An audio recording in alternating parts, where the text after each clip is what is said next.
Monsters and Monocles from Retro Dreamer is a roguelike, but it's not another one of those, because it just happens to be similar to Enter the Gungeon or Nuclear Throne.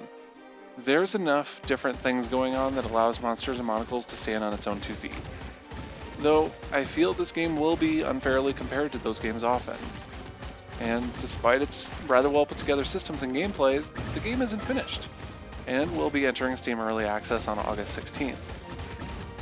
You can play Monsters and Monocles solo, or local or online co-op for up to 4 people, and there just so happens to be 4 different characters to choose from.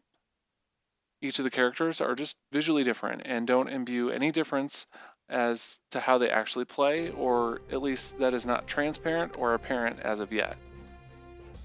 Looking at the hub world, once you select a character, there are 3 of 6 levels completed for you to play. And while they don't expressly say so, at least in my experience, these levels seem to go from easy to hard, going left to right in the selection. Monsters and Monocles plays like any familiar twin-stick shooter, but with a retro aesthetic and a Victorian steampunk look in locales, player, and enemy design.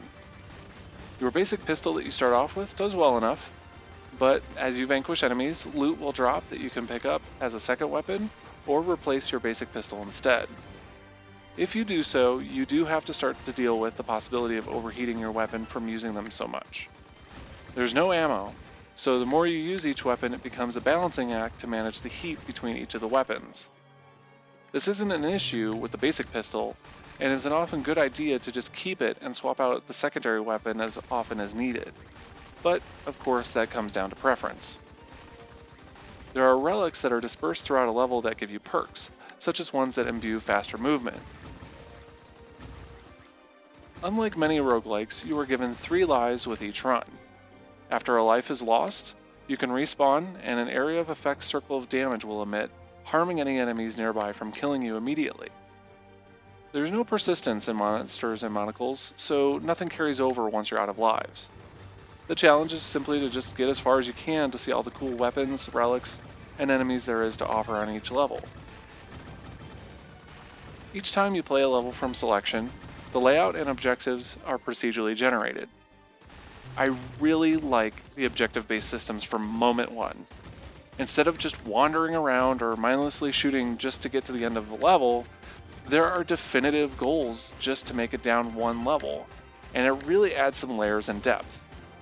For instance, there's ones where you must vanquish a set number of monsters, or find a specific enemy and kill it, or find a key gun that unlocks the door to the next floor.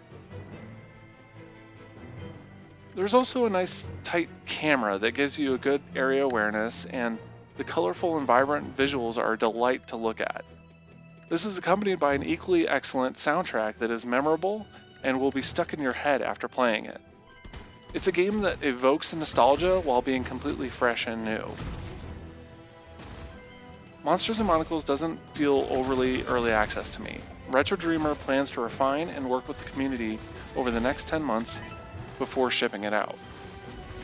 I think that Monsters and Monocles is a unique offering in the roguelike space that deserves your attention, if the aesthetic doesn't grab you first.